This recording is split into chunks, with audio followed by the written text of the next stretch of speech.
El frío no entraba por las grietas de mis zapatos rotos. Nacía dentro de mí, un hielo que se expandía desde mi estómago cada vez que un coche de lujo frenaba en el semáforo y la persona dentro se negaba a verme.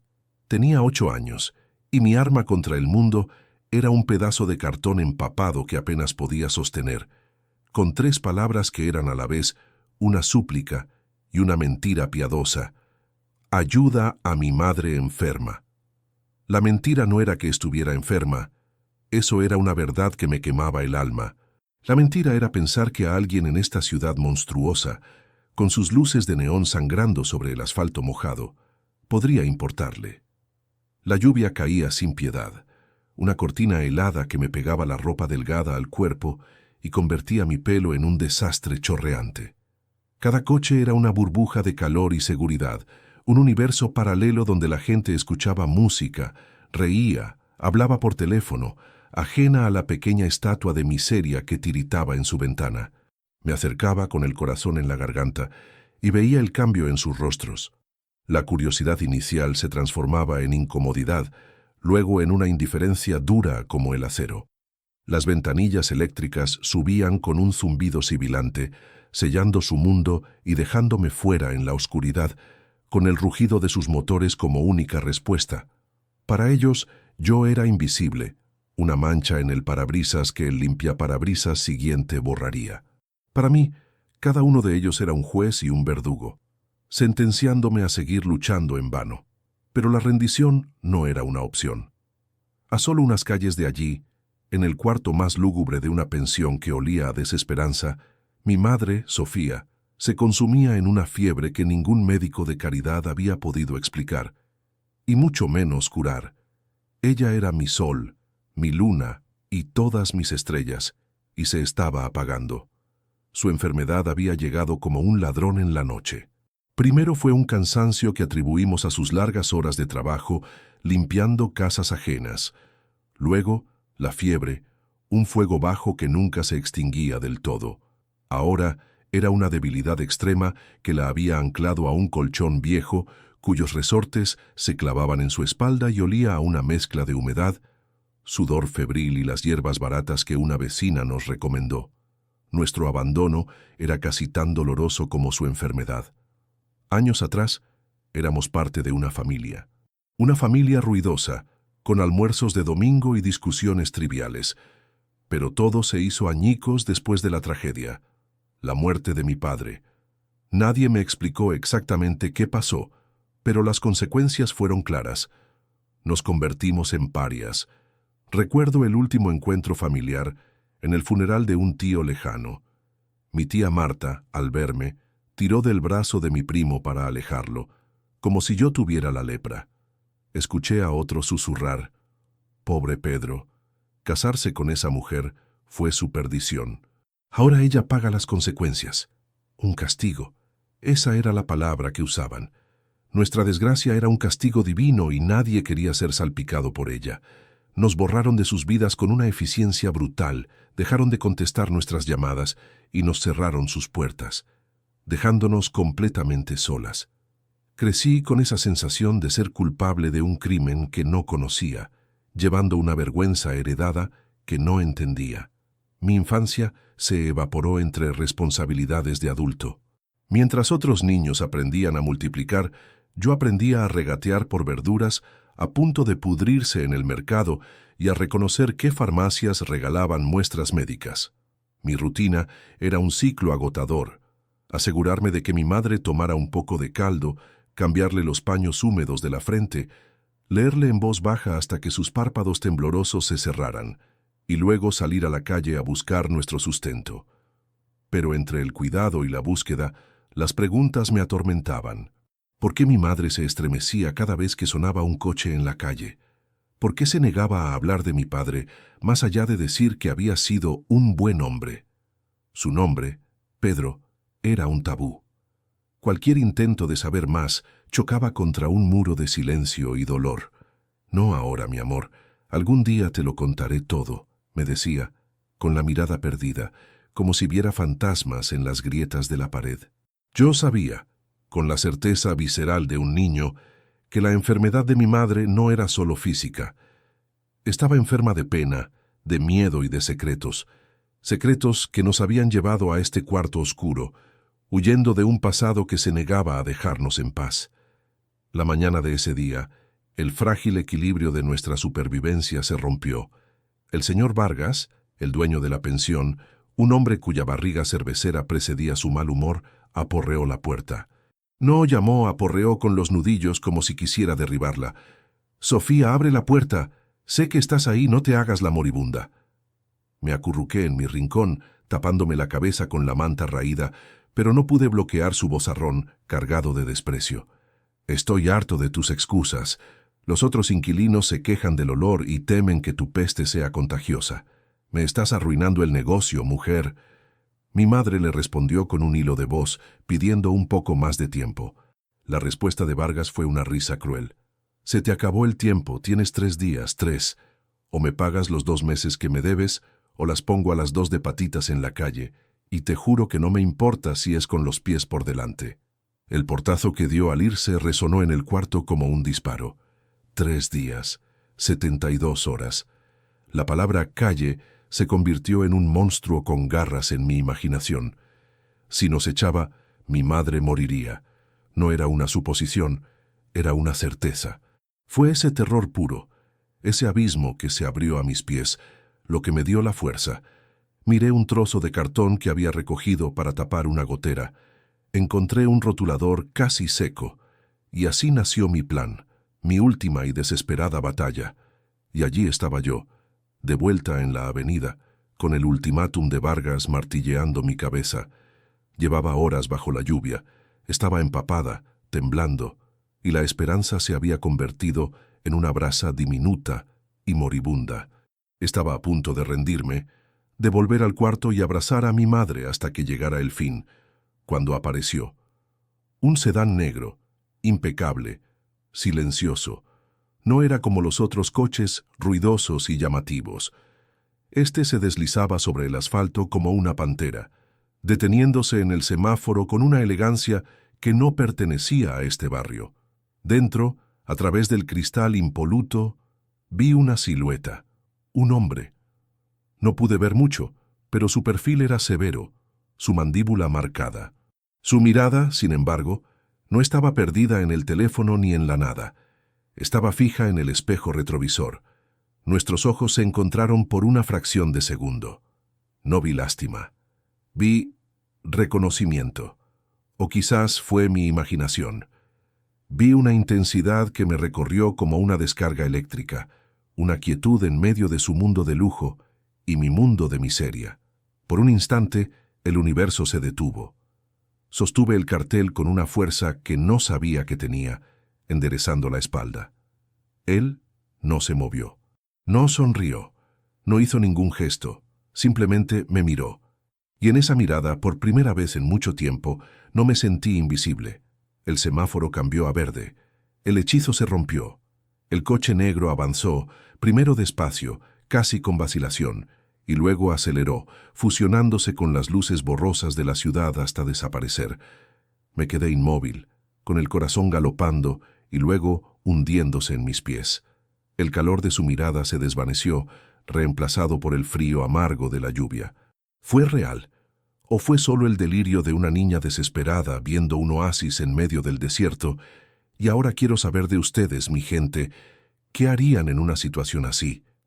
¿Creen que ese hombre misterioso es una señal de esperanza o el preludio de algo peor? Déjenme saber en los comentarios desde qué rincón del mundo están acompañando a Lía. Y lo más importante, no olviden suscribirse y darle a la campanita, porque esta historia está a punto de dar un giro que nadie espera, y les prometo que no querrán perdérselo. La lucha de Lía es nuestra lucha. La mañana siguiente llegó sin clemencia, trayendo consigo una luz gris que se filtraba por la única y sucia ventana, revelando la desnuda miseria de nuestra existencia. La esperanza que había florecido fugazmente en mi pecho la noche anterior se había marchitado, convertida en la amarga certeza de que el hombre del coche negro había sido solo un espejismo, un producto de mi desesperación. El ultimátum del señor Vargas Pesaba sobre el aire viciado del cuarto, un hacha suspendida sobre nuestras cabezas. Quedaban 2 días. Mi madre había pasado una noche terrible. Su respiración era un susurro débil y entrecortado, y su piel ardía.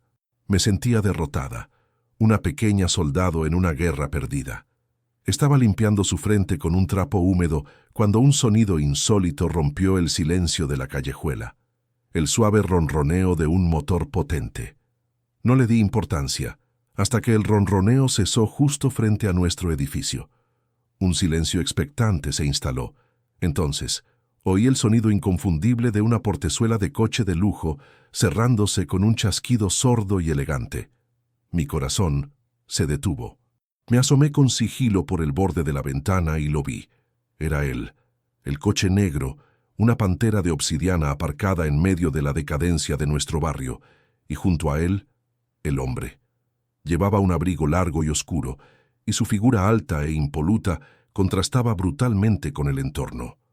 Por un instante se quedó quieto, observando la fachada ruinosa de la pensión como si estuviera evaluando una adquisición hostil.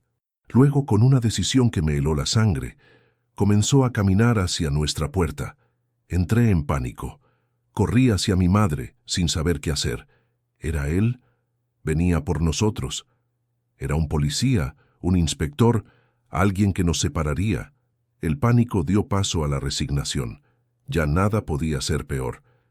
Escuché sus pasos en el pasillo, firmes y medidos, y luego 3 golpes en la puerta. No fueron los golpes furiosos de Vargas, sino unos toques firmes, respetuosos. Abrí la puerta apenas una rendija. Era él.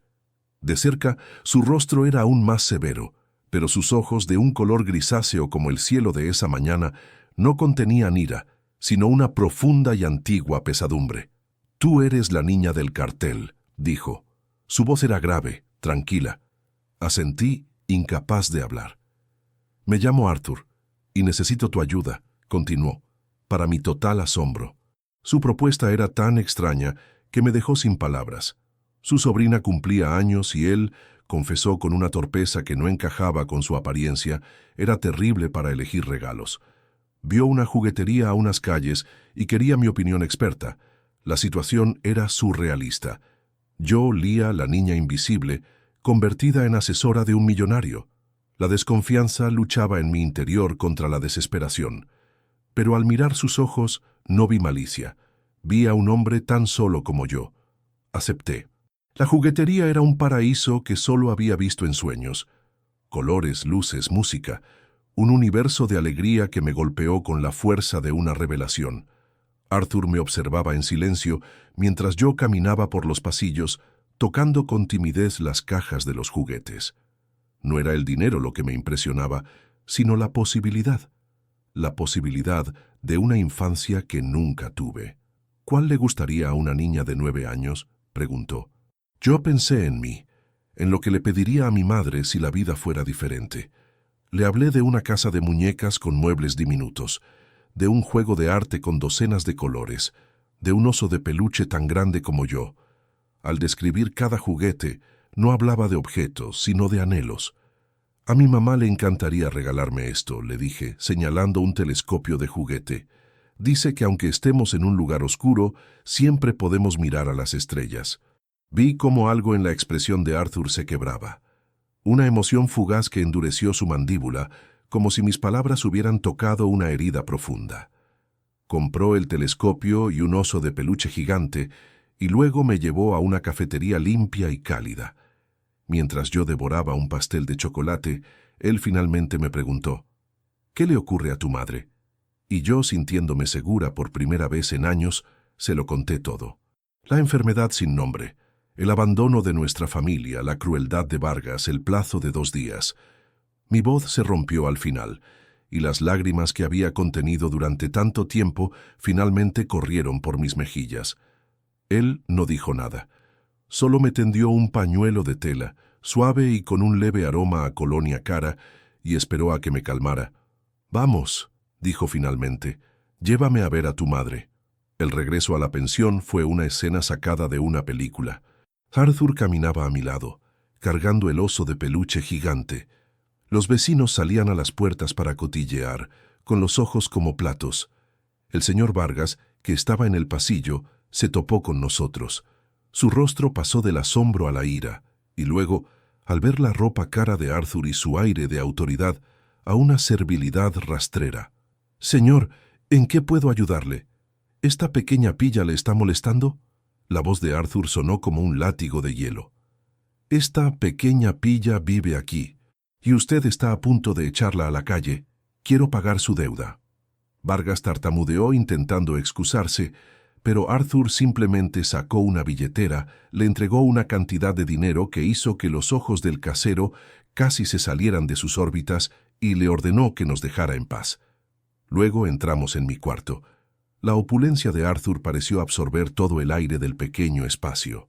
Vio a mi madre, tan frágil y pálida sobre la cama, y la máscara de frialdad de su rostro se desvaneció por completo, dando paso a una expresión de pura consternación.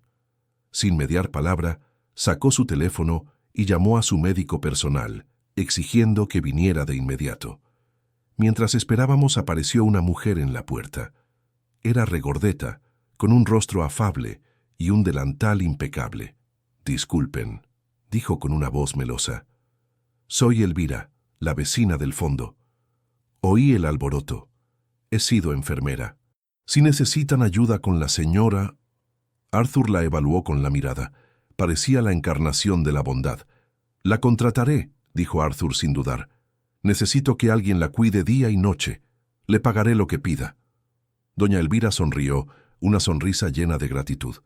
Se acercó a mi madre, le arregló la almohada y le habló con un cariño que me conmovió. Parecía un ángel guardián enviado del cielo. En unas pocas horas, mi mundo había dado un vuelco imposible. Teníamos dinero, un médico en camino y una cuidadora experta. Arthur, mi extraño salvador, estaba al teléfono en un rincón, haciendo arreglos, su voz un murmullo de poder y eficiencia. Me sentía a salvo. Pero mientras él estaba de espaldas, vi a Elvira por el rabillo del ojo. Su sonrisa amable había desaparecido. Su mirada, ahora afilada y calculadora, recorrió el cuarto, deteniéndose en nuestras pocas pertenencias. Luego sacó discretamente un pequeño teléfono de su bolsillo, de esos viejos y baratos, y escribió un mensaje rápido, con sus dedos moviéndose con una urgencia furtiva. El mensaje fue corto, solo 3 palabras que leí al revés en el reflejo de un trozo de espejo roto que usábamos. «La he encontrado». Los días que siguieron a la llegada de Arthur se tejieron con los hilos de una extraña y frágil normalidad.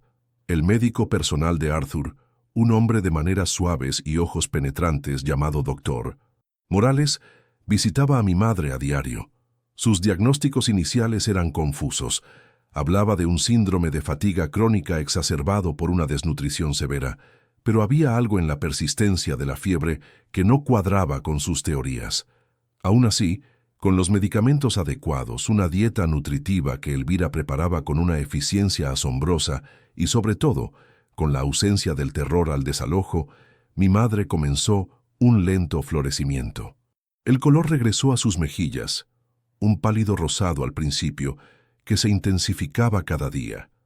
Su voz, antes un susurro quebrado, recuperó parte de su antigua melodía. Por primera vez en años, la vi sonreír, una sonrisa genuina, no una mueca de dolor, mientras me observaba hacer los deberes que Arthur insistía en que completara. Nuestro cuarto, antes una cueva de desesperanza, se había transformado. Olía a sopa de pollo y a sábanas limpias. Arthur había traído una pequeña estufa eléctrica que zumbaba suavemente, combatiendo la humedad perpetua de las paredes. Y en un rincón, el oso de peluche gigante que me había comprado vigilaba la escena, un guardián silencioso de nuestra nueva y precaria paz. Se forjó entre nosotros 3 un lazo invisible, una dinámica familiar improvisada que ninguno de nosotros había pedido, pero que todos necesitábamos desesperadamente. Arthur, el millonario solitario cuya vida era un misterio de mansiones vacías y reuniones de negocios, descubrió en nuestra pequeña habitación un propósito que el dinero no podía comprar. Pasaba horas con nosotros. A veces simplemente se sentaba en la única silla en buen estado, leyendo el periódico financiero, mientras yo le contaba a mi madre sobre mis aventuras en la juguetería. Otras veces me ayudaba con las matemáticas, un tema que se me resistía.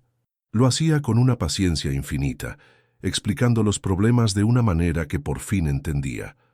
En sus ojos grises, antes tan distantes, comencé a ver destellos de calidez, especialmente cuando le hablaba.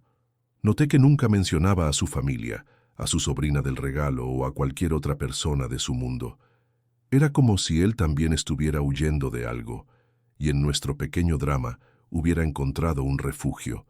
Para mí, se convirtió en algo más que un benefactor. Era la figura paterna que solo había existido en mis fantasías, un pilar de fuerza y seguridad que me hacía sentir por primera vez que no tenía que luchar sola contra el mundo. Mi madre lo observaba todo con una gratitud silenciosa. Veía la forma en que Arthur me trataba, la luz que había vuelto a mis ojos, y su propia recuperación parecía acelerarse por la pura felicidad de verme a salvo. Sin embargo, bajo esta superficie de calma, una corriente subterránea de inquietud comenzaba a fluir, y su fuente era doña Elvira. La cuidadora era en apariencia perfecta, demasiado perfecta. Su amabilidad era constante, su sonrisa nunca vacilaba, y su cuidado hacia mi madre era impecable. Pero empecé a notar cosas, pequeños detalles que no encajaban. Su curiosidad, por ejemplo, sus preguntas, disfrazadas de charla inocente, siempre giraban en torno a nuestro pasado. ¿Y su familia, Sofía? ¿No tiene hermanos, primos que se alegren de su mejoría? Mi madre se tensaba visiblemente, respondiendo con evasivas. Elvira insistía, con una dulzura empalagosa. Una mujer tan buena como usted, seguro que viene de gente decente. ¿De qué pueblo eran? Noté que la fiebre de mi madre a menudo subía un poco después de estas conversaciones. Era como si las palabras de Elvira fueran pequeñas agujas, pinchando heridas que aún no habían cicatrizado. Conmigo era diferente.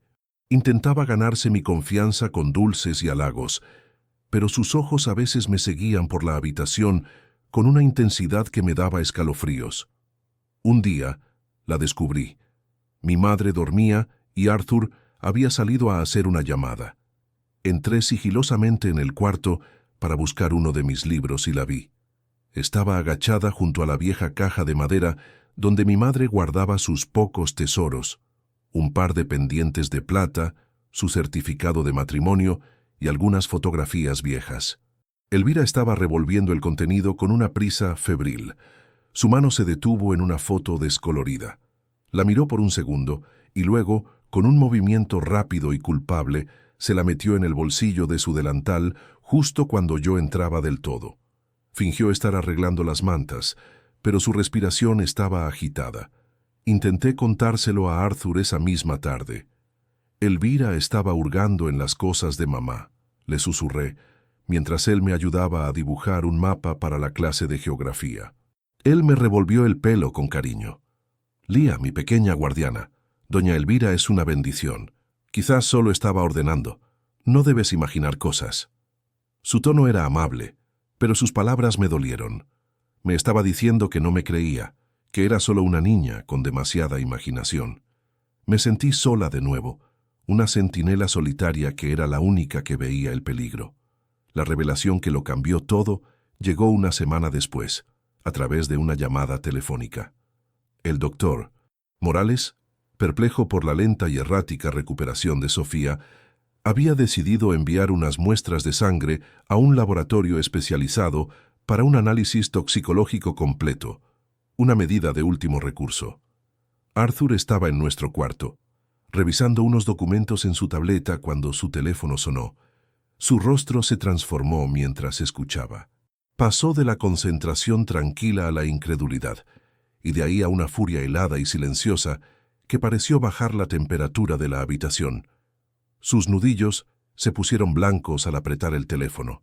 «Repítelo», dijo con una voz apenas audible. Hubo una pausa. «Entendido. Envía el informe completo a mi correo. Ahora». Colgó y se quedó mirando a la pared, su mandíbula tan apretada que parecía que iba a romperse. El silencio Era tan denso que podía oír los latidos de mi propio corazón. Se giró hacia mí, y por primera vez vi en sus ojos el mismo miedo que yo sentía. Se arrodilló para quedar a mi altura. «Lía», dijo, y su voz era extraña, ronca. «Necesito que seas muy valiente. Ve al pasillo y asegúrate de que doña Elvira no se acerque. ¿Puedes hacer eso por mí?» Asentí sin entender, pero contagiada por su urgencia. Mientras yo vigilaba la puerta como un pequeño soldado, él se acercó a la cama de mi madre. Ella había despertado, alarmada por la tensión en el ambiente. «Arthur, ¿qué sucede? ¿Son malas noticias?» Él tomó una silla y se sentó a su lado, su rostro una máscara de dolor y determinación. «Sofía», comenzó, y su voz era suave pero inflexible. «El doctor Morales ha encontrado la razón por la que no mejoras del todo. No es una enfermedad, no del todo». Mi madre lo miró confundida. «No entiendo». Arthur respiró hondo, como si las palabras le quemaran. «Tus análisis muestran trazas de una sustancia, un veneno, en dosis muy pequeñas administradas durante mucho tiempo para simular una enfermedad degenerativa. Alguien te ha estado envenenando, Sofía». El mundo se detuvo. La palabra veneno quedó suspendida en el aire, grotesca, imposible. Mi madre se quedó sin aliento. Sus ojos se abrieron con un horror que superaba todo lo que yo había visto antes. Comenzó a negar con la cabeza, susurrando: «No, no puede ser, no es posible». Las lágrimas brotaron de sus ojos, lágrimas de puro terror. «Sofía, necesito que me digas la verdad», la instó Arthur, su voz subiendo de tono cargada de una urgencia desesperada. «Necesito saber de quién te escondes. ¿Quién te querría muerta de una forma tan cruel? Dímelo». Mi madre se derrumbó, su cuerpo sacudido por sollozos que parecían desgarrarla por dentro. Y entonces, entre el llanto, pronunció el nombre que había sido un fantasma en nuestra vida, la raíz de todos nuestros miedos. «Ricardo», gimió, con la voz rota por la confesión. «Fue Ricardo, el hermano de mi esposo. Juró que me encontraría, juró que me destruiría». El nombre de Ricardo cayó en el silencio del cuarto con el peso de una lápida. Para mi madre fue la verbalización de un terror que la había carcomido por dentro durante años. Para Arthur fue la pieza clave que encajaba en un rompecabezas macabro, dándole un rostro y una dirección a su furia. La confesión de Sofía, una vez liberada, brotó como un torrente imparable, un río de amargura y miedo represado por demasiado tiempo. Con la mirada perdida en los años robados, le relató a Arthur la historia completa, una crónica de ambición y crueldad que helaba la sangre. Habló de Pedro, mi padre, no como un mártir, sino como un hombre cuya bondad había sido su mayor vulnerabilidad. Era el primogénito, el heredero natural de una modesta fortuna familiar construida sobre tierras fértiles y un negocio de distribución local. Ricardo, el hermano menor, vivía a su sombra, poseedor de un carisma superficial que apenas ocultaba una envidia corrosiva y una codicia sin límites. Él deseaba todo lo que Pedro tenía: el respeto de su padre, el control del patrimonio y, sobre todo, a Sofía. Mi madre describió sus insinuaciones, sus cumplidos con doble sentido, que siempre la hicieron sentir incómoda, incluso cuando Pedro aún vivía. Luego, narró la noche del accidente, una tormenta terrible, una carretera secundaria y traicionera.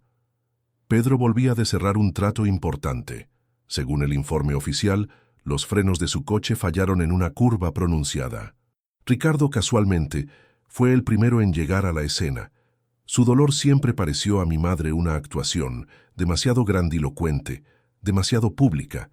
La investigación fue una farsa, cerrada con una celeridad sospechosa.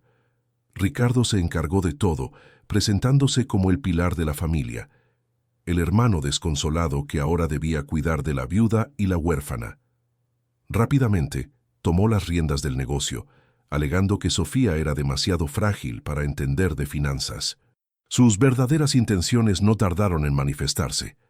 Las condolencias se transformaron en una presión asfixiante, culminando en una propuesta de matrimonio que era, en realidad, Un ultimátum. Era una jugada maestra para consolidar su control sobre la herencia, uniendo su destino al de la viuda de su hermano. La negativa de mi madre desató la bestia. Ricardo le mostró su verdadera cara.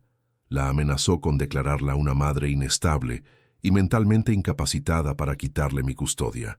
La aisló, cortó su acceso a cualquier fondo y comenzó una campaña de terror psicológico, convirtiendo su hogar en una prisión. Huir, desaparecer, convertirse en fantasmas en una ciudad anónima fue su único acto de resistencia, su única forma de mantenerme a su lado. Arthur escuchó cada palabra sin interrumpir. Su rostro impasible se había convertido en una máscara de granito. La historia de Sofía no solo había despertado su compasión, había encendido el interruptor de un instinto depredador que normalmente reservaba para las salas de juntas. Esto ya no era caridad, era una guerra personal. En cuanto mi madre terminó, agotada y vacía, él se puso en marcha con una eficiencia aterradora. Su teléfono se convirtió en un arma. Movilizó a un equipo de personas cuyos nombres nunca supimos. Investigadores privados con reputaciones feroces, contables forenses capaces de encontrar un céntimo malversado en un imperio y abogados que olían la sangre a kilómetros. El benefactor se había transformado en un cazador y su presa era Ricardo. La investigación se desplegó como una operación militar. En menos de 48 horas, el pasado de Ricardo comenzó a desmoronarse. Los contables descubrieron transferencias de fondos sospechosas y la liquidación de activos clave que tuvieron lugar apenas semanas después de la muerte de mi padre, dinero desviado a cuentas fantasma. Los investigadores localizaron al mecánico que había revisado el coche de mi padre días antes del accidente. Vivía en otra ciudad bajo otro nombre y tras la presión adecuada, confesó entre sudores que Ricardo le había pagado una suma exorbitante para que guardara silencio sobre el sistema de frenos, que él recordaba haber revisado y encontrado en perfecto estado. La telaraña de mentiras de Ricardo era extensa, pero Arthur, con sus recursos ilimitados, tiraba de cada hilo, y la estructura completa comenzaba a ceder. Mientras tanto, la dinámica en nuestro cuarto se había vuelto insoportablemente tensa.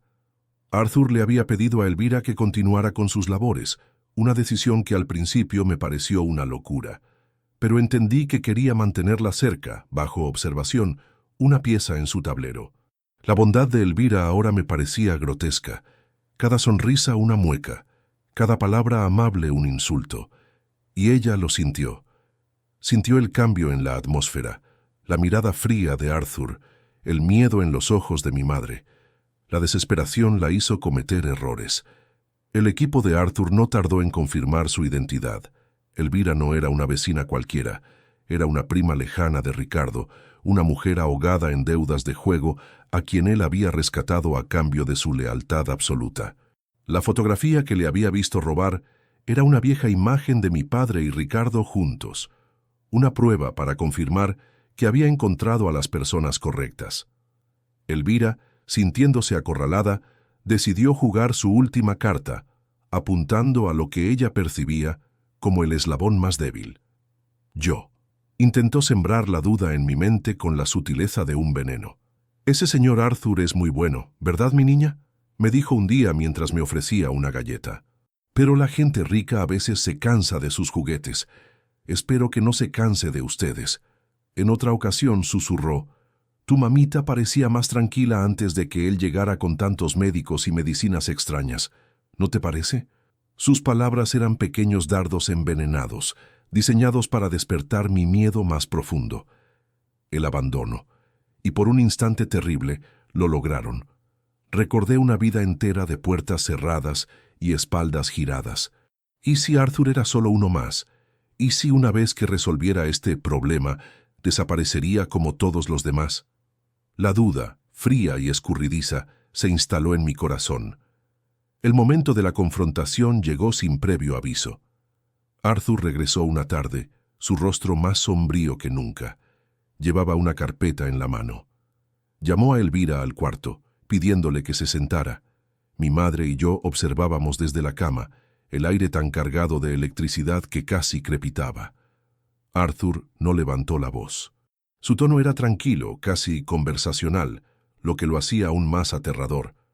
Elvira, comenzó, hemos estado investigando un poco sobre usted, o debería decir, Elvira Rojas, prima segunda de Ricardo Montes. El color desapareció del rostro de la mujer. Intentó balbucear una negativa, pero Arthur continuó implacable, exponiendo cada detalle. Los registros telefónicos de sus múltiples llamadas a Ricardo, las transferencias de dinero a su cuenta bancaria, la confesión del farmacéutico de un pueblo vecino que le había vendido la sustancia tóxica sin receta, a cambio de una buena suma. Abrió la carpeta y deslizó una fotografía sobre la mesita. Era la foto que Elvira había robado. Y esto, creo, le pertenece. La fachada de Elvira se hizo añicos. Se desmoronó en un instante. La máscara de cuidadora amable se derritió para revelar el pánico desnudo que había debajo. Yo no quería. Él me obligó. Sollozó, su cuerpo temblando violentamente. Usted no lo entiende. Ese hombre es un monstruo. Arthur se inclinó hacia ella, su voz un susurro letal. Oh, lo entiendo perfectamente. Y él sabe que lo entiendo. Sabe que su plan ha fracasado. El pánico de Elvira se convirtió en terror puro. Sus ojos se movieron frenéticamente por la habitación, como un animal atrapado. «Es demasiado tarde», gritó con la voz rota por la histeria. «Se lo conté todo. Le dije que usted lo había descubierto todo. Viene hacia acá». Dijo que iba a venir a terminar el trabajo él mismo. La confesión de Elvira detonó el caos, pero fue un caos que Arthur parecía haber anticipado. Mientras la mujer se deshacía en un charco de sollozos y terror en el suelo, la mente de Arthur operaba con una frialdad y una precisión quirúrgicas. El pánico que amenazaba con engullirnos a mi madre y a mí fue contenido por su calma imponente. No había tiempo para el miedo. El tiempo se había convertido en un enemigo líquido, cada segundo una gota que nos acercaba a la llegada de Ricardo. Con 2 llamadas telefónicas breves y crípticas, movilizó fuerzas invisibles. Protocolo ébano. Ubicación secundaria. Inmediatamente. Fue todo lo que dijo en la primera. En la segunda, su tono fue aún más tajante. Lo tenemos. Activen el paquete de bienvenida. Luego, se volvió hacia nosotras. Nos vamos de aquí. Ahora. Su orden era un decreto inapelable. En menos de 10 minutos, un coche sin distintivos conducido por un hombre con un auricular discreto nos recogió en la boca de la callejuela. Dejamos atrás la pensión, a Elvira bajo la custodia de otro hombre de rostro impenetrable y todo el universo de miseria que habíamos conocido. Fuimos trasladadas a un hotel de lujo en el corazón financiero de la ciudad, un mundo de mármol pulido, silencios asépticos y personal que se movía con una eficiencia fantasmal. Nuestra nueva casa era una suite en el piso más alto, con ventanas que se abrían a una galaxia de luces urbanas, un panorama tan vasto y ajeno que me hacía sentir aún más pequeña. Pero esto no era una huida, era una reagrupación estratégica. Arthur no estaba defendiéndose, estaba preparando el campo de batalla. La suite del hotel se convirtió en su cuartel general. Durante las siguientes horas, lo observé moverse como un gran maestro de ajedrez, anticipando cada movimiento de su adversario. Su equipo de abogados y especialistas en seguridad entraba y salía, hablando en un lenguaje cifrado de órdenes judiciales, vigilancia y logística. No se trataba simplemente de atrapar a Ricardo, sino de aniquilarlo, de construir una jaula legal y probatoria tan sólida que nunca más pudiera ser una amenaza. Arthur orquestaba cada detalle, desde la intervención de las líneas telefónicas de Ricardo hasta la preparación de una declaración jurada de Elvira, quien, enfrentada a la posibilidad de una larga sentencia como cómplice, había decidido colaborar plenamente, detallando años de manipulaciones y crímenes de su primo. Arthur estaba tejiendo una red, y Ricardo, ciego de arrogancia, volaba directamente hacia ella. En medio de este torbellino de actividad febril, Arthur encontró un momento de quietud para mí. Vio el terror silencioso en mis ojos, mi cuerpo acurrucado en un sofá tan grande que podría haberme tragado. Se sentó a mi lado, no como el magnate poderoso, sino como el hombre que me había comprado un oso de peluche. Me habló en voz baja, su mirada fija en la mía. «Lia, sé que estás asustada», comenzó, «y tienes todo el derecho a estarlo, pero quiero que sepas algo. La gente como Ricardo, ellos basan su poder en el miedo que inspiran. Creen que la fuerza es gritar más alto, golpear más fuerte, ser más cruel. Pero eso no es fuerza, es fragilidad. Es la máscara que usan para ocultar su propio pavor». Hizo una pausa, asegurándose de que yo entendía. «La verdadera fortaleza, la que importa de verdad, es la que tú has demostrado cada día. Es levantarse cuando el mundo quiere que te quedes en el suelo. Es proteger a quien amas, incluso con las manos vacías. Tu coraje, Lia, esa determinación que vi en tus ojos bajo la lluvia, eso es poder de verdad, y es por ese poder que vamos a ganar». Sus palabras fueron un bálsamo para mi alma aterrorizada. En ese instante, mi admiración por él se solidificó en algo mucho más profundo, una confianza absoluta. Él no solo me estaba protegiendo, me estaba enseñando el valor de mi propia resiliencia. Me hizo sentir que yo no era solo la víctima en esta historia, sino una pieza fundamental de la solución. Mi existencia, mi supervivencia, era la prueba irrefutable del fracaso de Ricardo, y mi valor, el combustible que alimentaba la determinación de Arthur. Nuestro vínculo, forjado en la desesperación y la necesidad, se selló en ese momento con un pacto de mutua fortaleza. La trampa fue tendida con una sencillez brillante. Usando el teléfono de Elvira, el equipo de Arthur envió un mensaje a Ricardo. «Plan B, el viejo almacén del muelle, medianoche, trae el pago final». El lugar era perfecto. Una propiedad abandonada que pertenecía a una de las corporaciones de Arthur, un laberinto de óxido y sombras en la zona más desolada del puerto, lejos de ojos curiosos. Era un escenario que apelaría al sentido teatral y clandestino de Ricardo. Arthur estaría allí, solo, presentándose como un intermediario contratado por Elvira para negociar su silencio. La policía, discretamente posicionada en el perímetro, solo intervendría a una señal específica. El plan era arriesgado, pero Arthur insistió en ser él quien lo enfrentara. «Este hombre te subestima a ti, a tu madre y a mí», me dijo antes de irse. «Su arrogancia es su armadura y también su talón de Aquiles, y yo voy a perforarla». Esperar en la suite del hotel fue una tortura. Mi madre rezaba en silencio, aferrada a mi mano. Yo solo podía pensar en Arthur, caminando hacia el peligro por nosotras. El almacén olía a salitre, a óxido y a olvido. Una única bombilla colgaba del techo altísimo, arrojando una luz sucia sobre el suelo de hormigón. Arthur esperaba en el centro del espacio vacío, su figura recortada contra la penumbra. Ricardo llegó puntual, pero no solo. 2 hombres corpulentos lo flanqueaban, matones de aspecto rudo. Ricardo sonrió al ver a Arthur, una sonrisa de superioridad. «Así que tú eres el nuevo juguete de la viuda llorona», dijo con desprecio, su voz haciendo eco en el vasto espacio. «No sé qué te ha prometido, pero no será suficiente». Arthur mantuvo la calma. «Solo estoy aquí por el pago de mi cliente. Elvira ha cumplido su parte». Ricardo soltó una carcajada. «Elvira ha sido una incompetente, pero sí, supongo que debo limpiar mis propios desastres». Se acercó, su confianza creciendo a cada paso.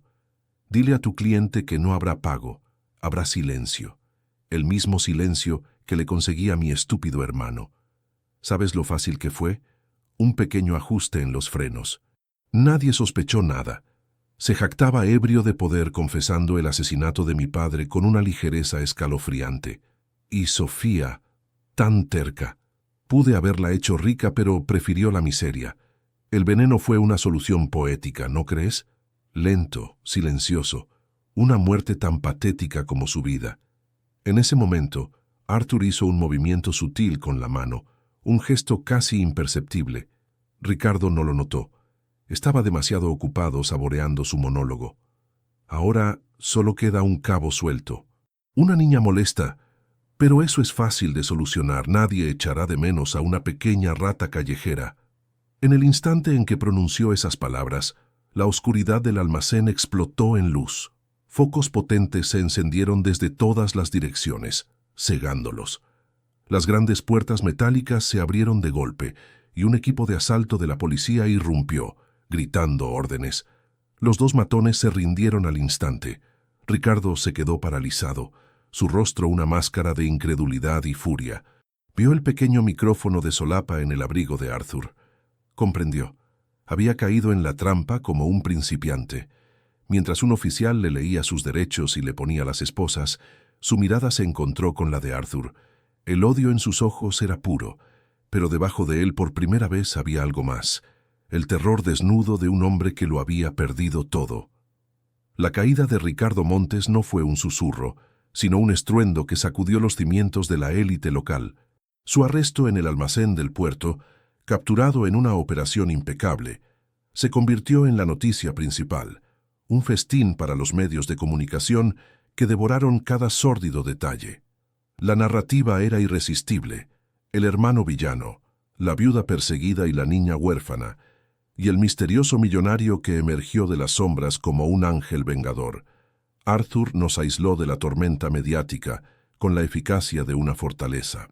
Mientras el rostro de Ricardo se repetía en todas las pantallas, nosotros vivíamos en la quietud suspendida de la suite de lujo, un limbo entre el horror del pasado y la incertidumbre de un futuro que aún no nos atrevíamos a imaginar. El proceso judicial fue una formalidad acelerada por el peso abrumador de la evidencia. La confesión grabada de Ricardo, el testimonio del mecánico aterrorizado, los meticulosos informes forenses que trazaban el desvío de fondos y, sobre todo, el análisis toxicológico que probaba el envenenamiento lento de mi madre, formaron una jaula de acero de la que no había escapatoria.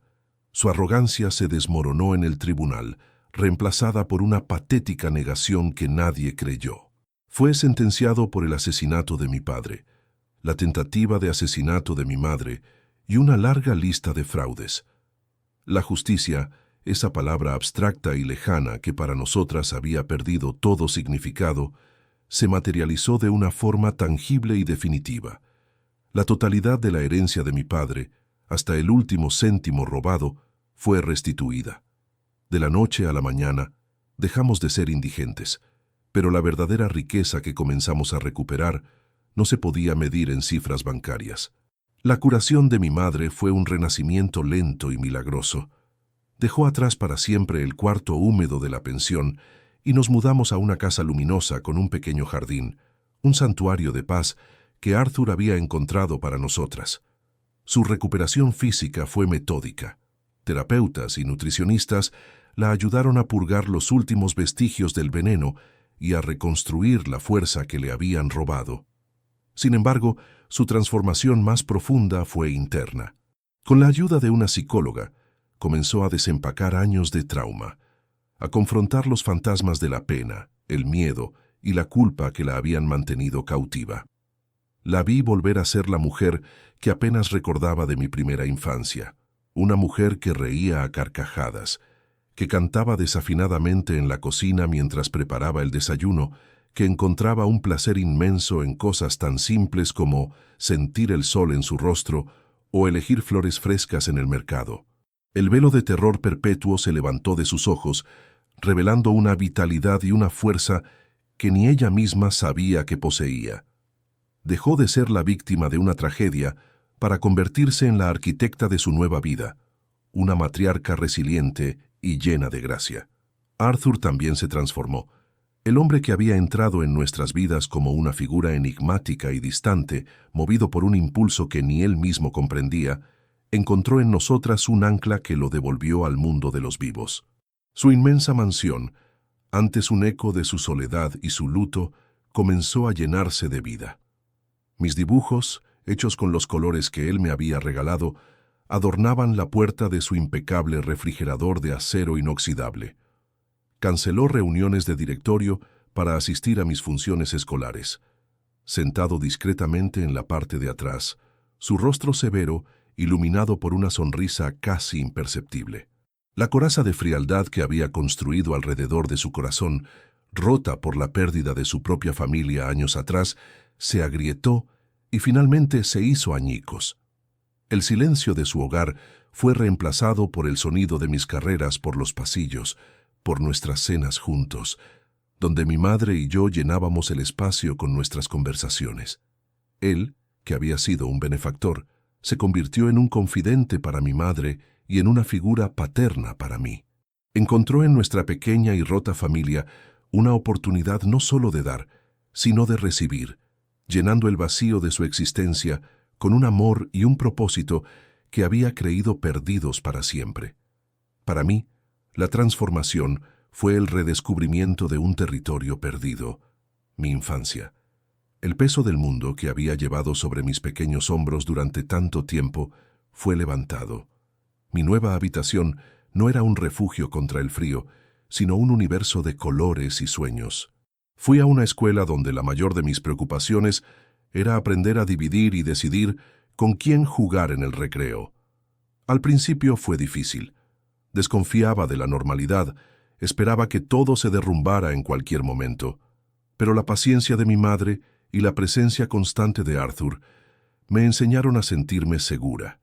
Hice amigos, fui a fiestas de cumpleaños y descubrí la alegría sin adulterar de ser simplemente una niña. La pequeña guerrera que sostenía un cartel bajo la lluvia no desapareció. Su fuerza se convirtió en el cimiento sobre el cual una niña feliz y curiosa pudo finalmente florecer. La revelación final, la que unió todos los hilos sueltos del destino, llegó una tarde de otoño. Arthur nos trajo una caja de madera que había sido recuperada de un depósito donde Ricardo había almacenado las pocas pertenencias de mi padre que no había destruido. Mi madre la abrió con manos temblorosas. Dentro había objetos que olían a una vida pasada, libros con anotaciones en los márgenes, un reloj de pulsera roto, fotografías descoloridas. Y en el fondo, bajo un viejo suéter de lana, un sobre amarillento sellado. Estaba dirigido a ella, con la caligrafía elegante de mi padre. Su corazón se detuvo por un instante antes de abrirlo. La carta había sido escrita apenas unas semanas antes de su muerte. En ella, mi padre le hablaba de su amor, de sus sueños para nuestro futuro juntos, y luego de una creciente inquietud. Hablaba de la envidia que veía en los ojos de Ricardo, de una oscuridad que lo perturbaba, y entonces escribió el párrafo que lo cambió todo. Mi Sofía, si alguna vez te sientes sola, si alguna vez el mundo parece demasiado oscuro y yo no estoy ahí para sostener tu mano, quiero que busques a alguien, un viejo amigo de la infancia del que te he hablado poco. Su nombre es Arthur Vélez. La vida nos separó, pero nunca he conocido a un hombre con un alma más íntegra. Ha sufrido una pérdida terrible, una que lo ha encerrado en sí mismo, pero su corazón es de oro puro. Búscalo. Dile que vienes de parte de Petey, como él solía llamarme. Él te entenderá. Confía en él, mi amor. Es el único hombre en la tierra al que le confiaría mis dos tesoros más grandes, tú y nuestra pequeña Lía. Mi madre leyó las palabras a través de un velo de lágrimas, pero esta vez no eran de dolor, eran de asombro, de gratitud, de una comprensión cósmica. La llegada de Arthur no había sido una coincidencia. Mi acto desesperado en la calle no fue una súplica al azar. Fue la respuesta del universo a la última voluntad de mi padre. Un eco de amor que viajó a través del tiempo para encontrarnos. Un año más tarde, la vida era irreconocible. En el jardín de nuestra casa, bañado por la luz dorada del atardecer, mi madre leía un libro, su rostro sereno y radiante. Yo, con 9 años cumplidos, correteaba por el césped, persiguiendo las libélulas que danzaban sobre las flores. Arthur estaba en la terraza observándonos y en su rostro no había ni rastro del hombre sombrío y atormentado que había conocido. Había una paz profunda, una alegría tranquila. Corrí hacia él y me lancé a sus brazos. «¡Te tengo!», le grité riendo. Él me levantó en el aire y mi risa se mezcló con la suya. Mi madre levantó la vista del libro y nuestras miradas se cruzaron, la de ella y la de Arthur. En ese cruce de miradas hubo un universo de entendimiento, gratitud, afecto y la promesa silenciosa de un futuro compartido. No éramos una familia convencional, pero éramos reales. 3 almas náufragas que, unidas por la tragedia, se habían rescatado mutuamente, encontrando en el otro el puerto seguro que tanto habían anhelado. El acto desesperado de una niña no solo había salvado 2 vidas, había redimido una tercera, demostrando que incluso después de la noche más oscura, el sol siempre vuelve a salir.